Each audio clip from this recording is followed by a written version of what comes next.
the risks are. We've got to bear those risks because we need it. We can't do without it. If you believe that, then you have to believe that whatever damage is done by radiation or by nuclear waste is simply something we have to face because we can't escape it. And I think that there's a kind of a fatalism on the part of many of the nuclear scientists. They really sincerely believe that we need this, that we can't do without it, and that it must be good, or God wouldn't have put it there. And maybe there's something to it. On the other hand, I happen to believe something different. I believe that maybe it is a gift of God. Maybe it's a gift of God. Maybe even nuclear weapons are a gift of God in the sense that what good did nuclear weapons do? Maybe it scared the pants off us. Maybe it scared us all over this planet so much that maybe for the first time in the history of the human race, we can see our common interest that goes across political boundaries, across racial boundaries, and say we are one people on this planet that have to work together to keep this planet functioning. And maybe that's the role of nuclear weapons, and maybe that's the role of nuclear power. I don't think phasing out of nuclear power is a bad idea at all. I think phasing out of nuclear power is a good idea, at least until we learn how to deal with the problems. We certainly don't know how to deal with the problems right now.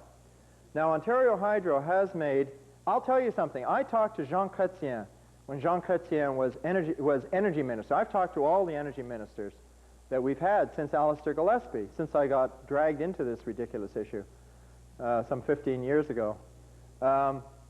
I went to see Jean Chrétien with a colleague of mine, Hélène Legendre, who's an economist from Quebec, and Norm Rubin from Toronto, who I think you had up here. And we went to see Jean Chrétien in 1982. And we said, Mr. Chrétien, Prime Minister Trudeau made a nice speech in the House of Commons last year, 81, saying that we don't have time to have a public inquiry into nuclear power because we have to decide right now whether we're going to stay in the game or get out. Well, what is it, Mr. Chrétien? Are we going to stay in the game or get out? And you know what he said? He said, Mr. Edwards, we have spent so much money on nuclear power, we can't afford to quit. That was his answer. And so help me God, that's really, I think, what a lot of politicians in Ottawa think. They think that it's going to be political suicide for them to pull the plug on this industry. Because if they were, now for example, I'll give you another example. Brian Mulroney made a promise 5 years ago. You know Brian's promises are always kept. Brian Mulroney made a promise 5 years ago, very well publicized, that he was going to cut the funding for AECL, Atomic Energy of Canada Limited, from $200 million a year down to $100 million a year. This is real hardship, right? From $200 million a year down to $100 million a year. Well, last year it was $140 million. And they had a special cabinet meeting before Christmas to decide whether or not to go through with the original plan, and they decided not to. So while they're asking us to tighten our belts and pay the GST and so on, they're saying we can't afford not to give the nuclear industry $140 million a year, even though we promised to cut it down to $100 million a year. So I think that there's these strange contradictions running through our political life. And I think that the reason why Ontario Hydro finds nuclear power affordable is because they don't have to pay all the costs. If you wanted to kill nuclear power in Canada, there'd be an easy way to do it: privatize it. That's what Margaret Thatcher tried to do in Britain, and has probably meant the death of the nuclear industry in Britain. She privatized it. The industry's own figures on research and development of the nuclear industry since it started to the present is $4 billion, all straight tax dollars. It's more than that. Yeah, that's what they say. $6 billion is what I found out later. Because El Dorado Nuclear was built out for $1.14 billion. We got AECL running around with 20. It's more than that. But anyway, yeah. So it's a bunch of lies, is it not? We've been paying all along. Lies, you know, these things are emotionally loaded words. Certainly there have been things said which are not true. I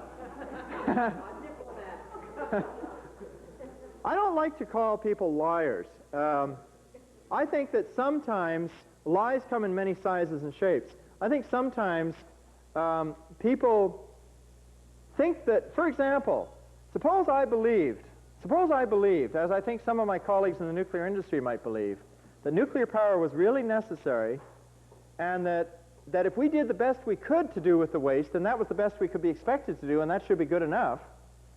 And if I also believed that you people should not worry yourselves about nuclear waste because you can't do anything about it anyway, and therefore it's only going to destroy your peace of mind, then I might consider that it's in your best interest for me to come in here and lie to you and tell you that it's nothing to worry about, because why should you worry about it? I mean, if you worry about it, it's just going to make you unhappy.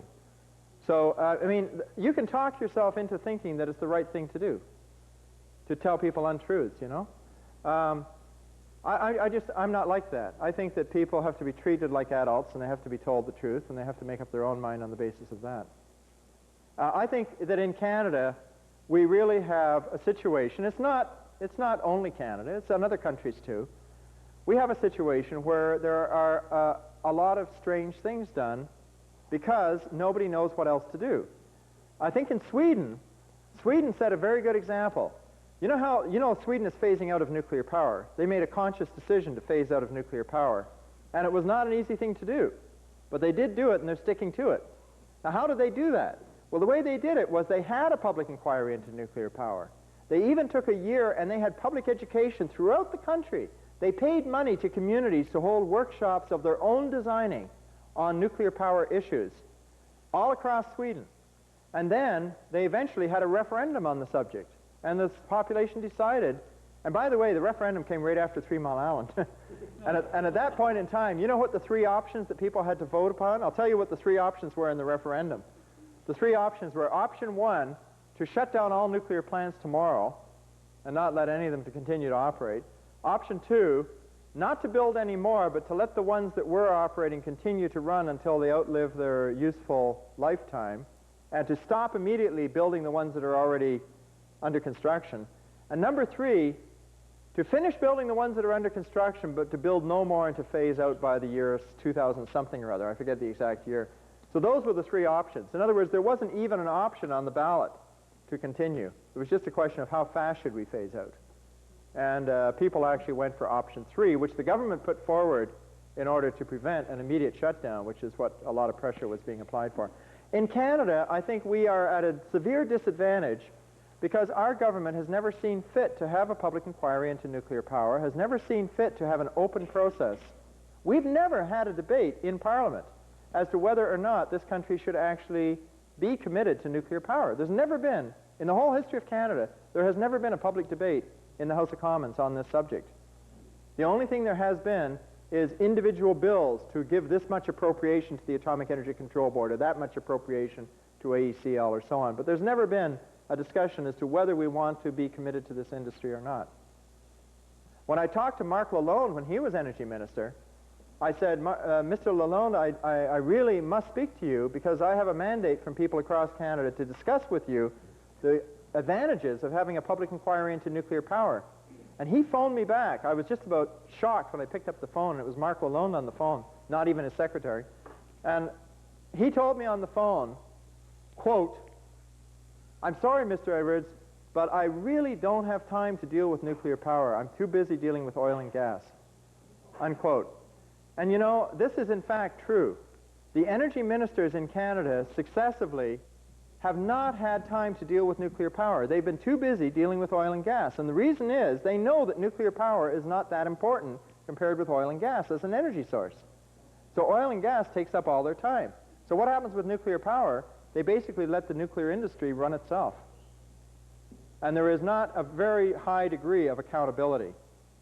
Basically, the AECL and Atomic Energy Control Board make recommendations to the government, and the government basically says, why are you recommending that? Why are you recommending that? And then basically says, okay, go ahead. I'd like to end it right there. I'd like to thank you, Dr. Edwards, for taking your time to come out and speak with us tonight. I think it was a good presentation. I liked it anyway.